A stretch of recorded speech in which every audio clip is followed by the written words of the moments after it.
customer phoning a company representative to complain about her new purchase. First, you have some time to look at questions 1 to 5.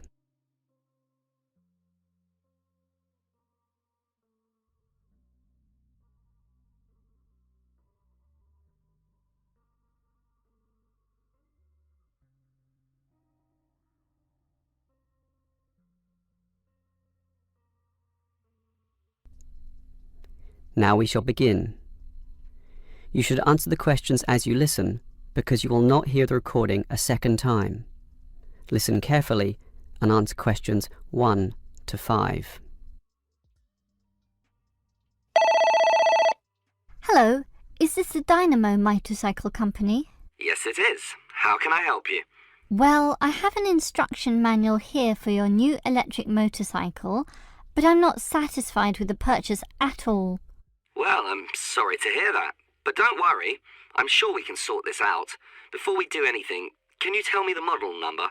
At the top of the instruction manual here it gives the model number RTY34. TY34. Okay. Now, what's the nature of your complaint? It's many things actually. The biggest problem is that you say in your manual that the battery will take the motorcycle 30 kilometers. That's right. Well, it's lucky to take me 8. The battery is usually flat by then, often leaving me stuck at the side of the road. Are you sure you're charging it correctly? I'm fairly sure. I follow all the instructions and plug it in for a long time. And are you sure you charge it for the required 3 hours? I charge it until the charging light goes off, and that's 2 hours, so that should be enough. And there's a serious design fault with this motorcycle. When you're riding it, there's no meter to show you how much power is left, so you actually don't know when the machine is going to stop working. There's a voltage gauge. Yes, but that tells you nothing. The needle fluctuates about from 55 to 45, so whatever it says is meaningless. According to the manual, you're meant to charge the battery if the needle falls under 50 volts. But even when you charge it, it can go below 45. As I said, the needle just waves all over the place. The result is that I'm always worried that the bike will leave me stranded in the middle of nowhere. Well, I'm sorry about that. Sure, but what are you going to do about it? Unfortunately, we don't have a refund policy, but if you take the bike to one of our shops, our mechanics will look at it. Perhaps there's a problem that we can fix. The gauge, for example. The other problem is the battery. I actually weighed it, and it's almost 6 kilograms, yet you say in your manual that it weighs only 3. I can barely pick the thing up, so it's not 3 kilograms at all. Maybe you purchased the wrong model by mistake. I doubt that very much. Basically, I think I've been defrauded, and I'd like to know what you're going to do about it. All right, I'll put you through to our complaints department. Before you hear the rest of the conversation, you have some time to look at questions 6 to 10.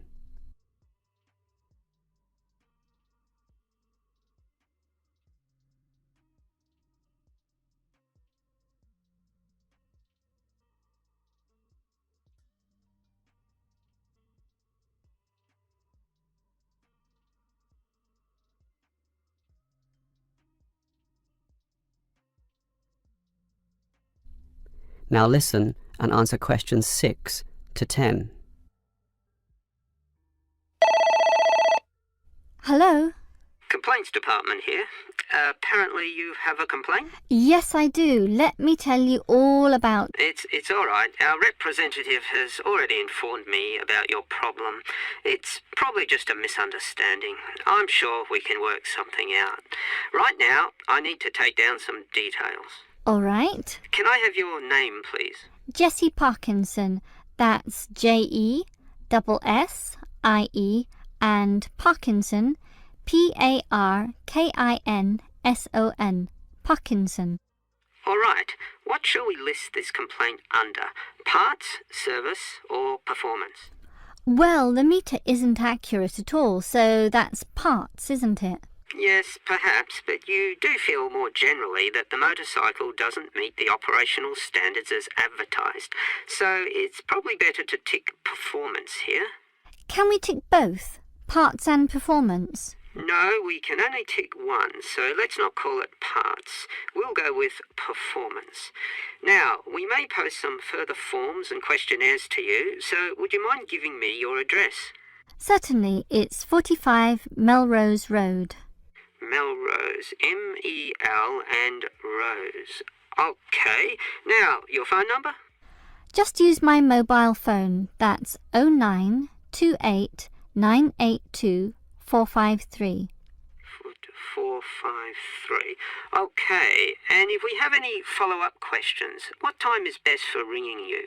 Morning, afternoon, night time? Well, I work as a secretary from 9 to 5, but I do get a lunch break which gives me some free time. This break used to be 12:30 to 1:30, but then it changed to an hour later, so it's best to ring me at 2 p.m. since the break now starts at 1:30. All right. That's all for now. We just need to do our own investigation and we'll probably ring you back tomorrow. I'm sure we can get to the bottom of this. That is the end of part 1. You now have half a minute to check your answers.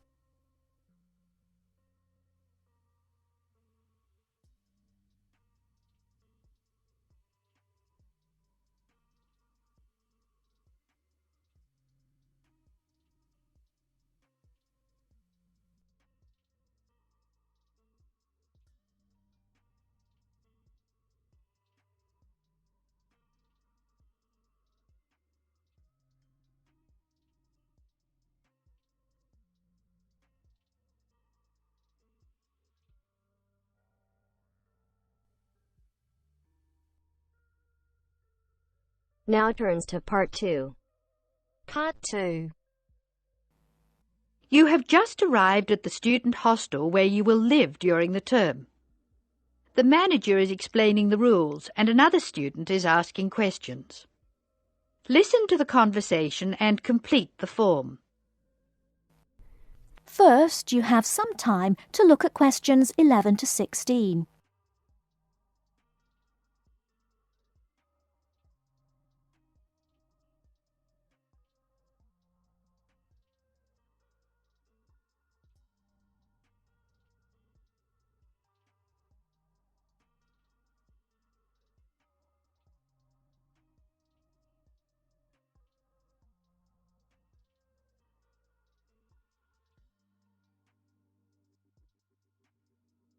Now, listen carefully and answer questions 11 to 16.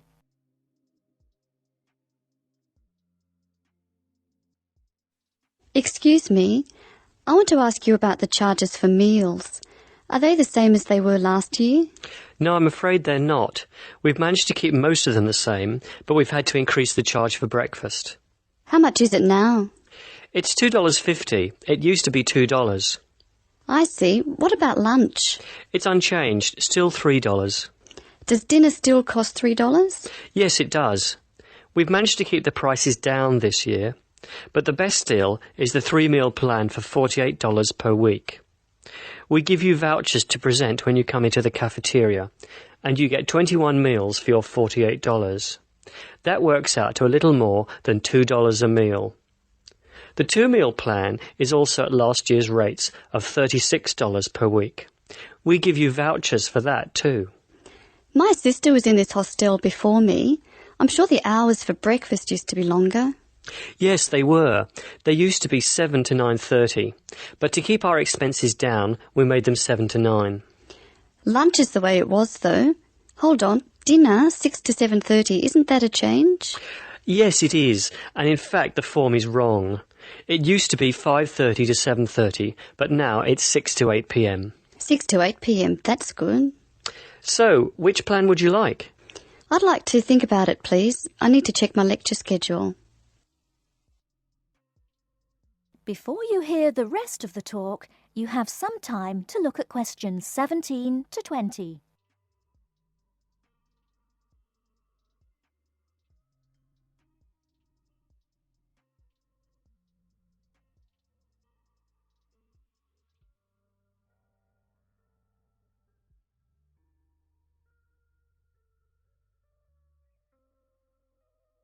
Now listen and answer questions 17 to 20.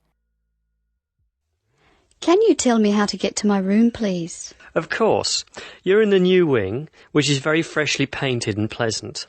But I'm afraid you're going to have to go to a couple of other offices before you can have the key. You're in the admissions office now. Leave this office and turn right and go to the end of the hall. The last office is the fees office, where you can pay the balance of your room deposit. They'll give you a receipt. Okay. After you've been to the fees office, come back past admissions. You'll see a very large room at the northwestern corner of the building. You can't miss it. That's the student lounge, and if you go in there, you can meet some of the other students and see who'll have a room near you. That's good. Can I get a cup of coffee there? Yes, there's a vending machine in the corner. Then go to the key room, which is opposite the lift and next to the library. Show them your receipt, and you can pick up your key there. My luggage was sent on ahead. Do you know where I should collect it? The box room is next to the women's toilet. You'll have to get the key from the key room. Thank you. That is the end of part 2. You now have half a minute to check your answers.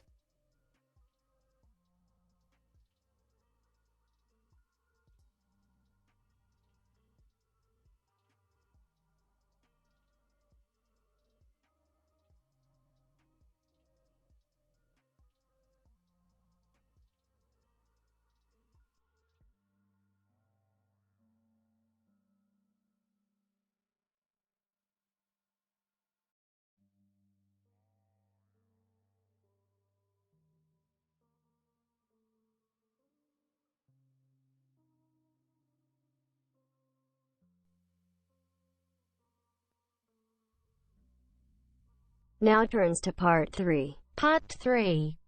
You will hear a student union officer's speech. First, you have some time to look at questions 21 to 25.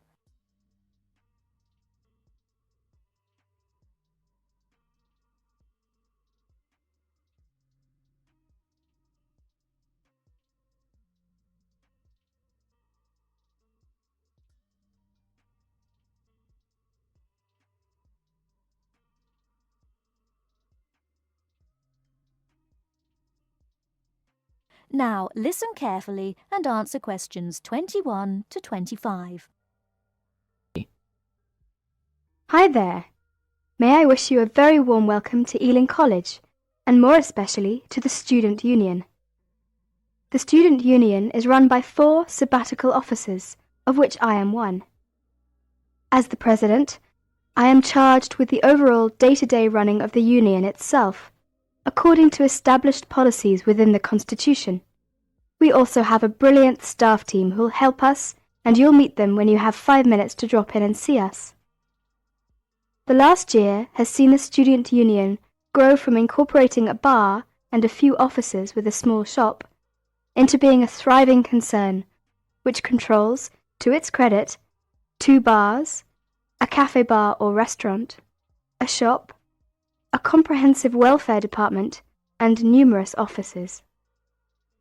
All this has been achieved by sheer hard work and dedication on the part of last year's sabbatical team and staff, who overcame many obstacles and teething problems, but won through in the end. This year, our aims as a team will be to consolidate on what has already been achieved, and to secure the future of the Union. With the new post of Vice President, Social and Communications, our main emphasis will be on communications within the college, which has always proved a problem in the past, but one which we hope to improve upon this year. One way will be the regular publication of a student union magazine, so all you budding journalists, come on down. Before you hear the rest of the talk, you have some time to look at questions 26 to 30.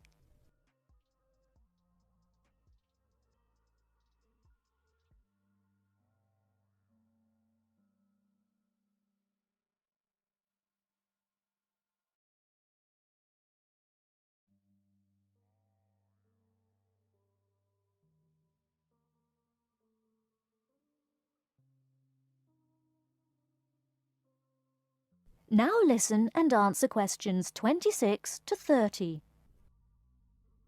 We are very aware that a lot of you have never had any contact with student unions before and don't know what they are or what they can do for you. So basically, here's a quick rundown. If you have any problems at all, either when you start college or throughout your time here, don't hesitate to drop in the SU office in the North Building and see Pat, our office assistant.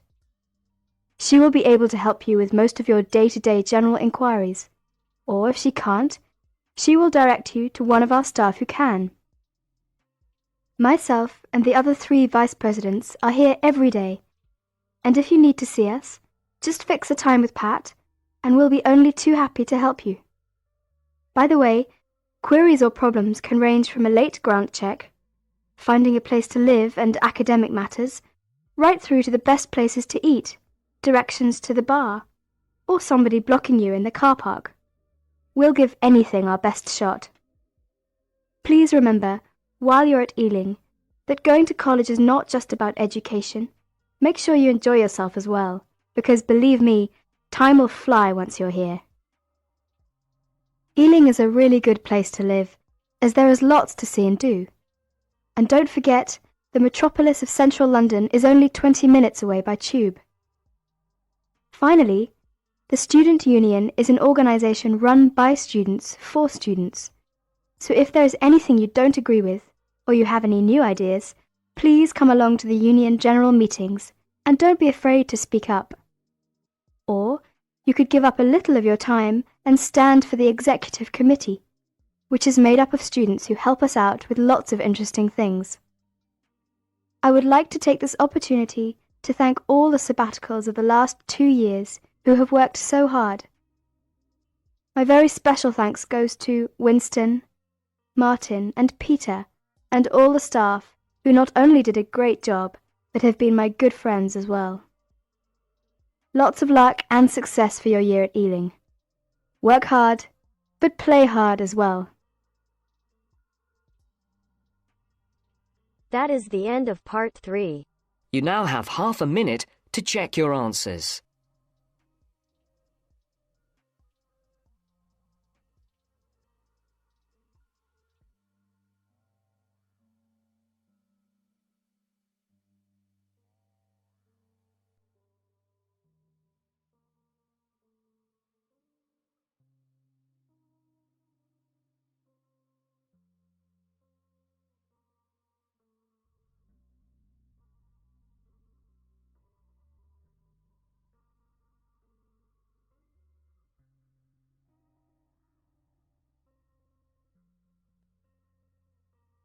Now turns to part 4. Part 4. You will hear the speech made by Mr. Samaranch on the opening ceremony of the Olympic Games. Listen and complete questions 31 to 40.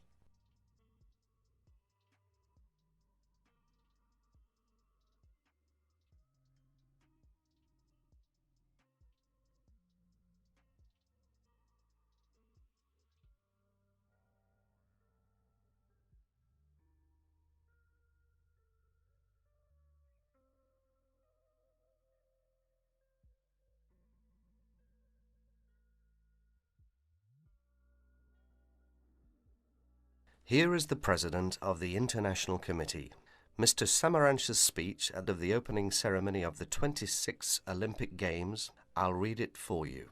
On behalf of the International Olympic Committee, it gives me great pleasure to welcome you to the Games of the 26th Olympiad, Sydney 2000. The goal of the Olympic movement is to contribute to building a peaceful and better world by educating youth through sport practice without discrimination of any kind, and in the Olympic spirit. In the spirit, nations and youth of the world come together every 4 years to celebrate the world's largest sporting festival.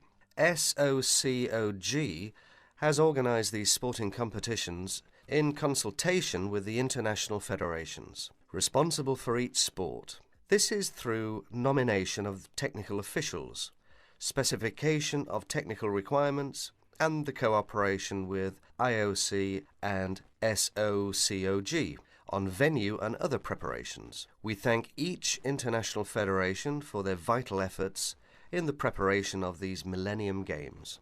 The Sydney 2000 Olympic Games is also the centenary of women's participation.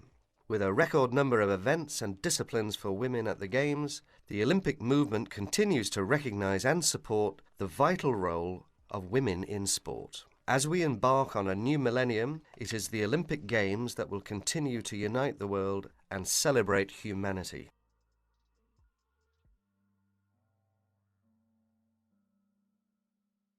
That is the end of part 4.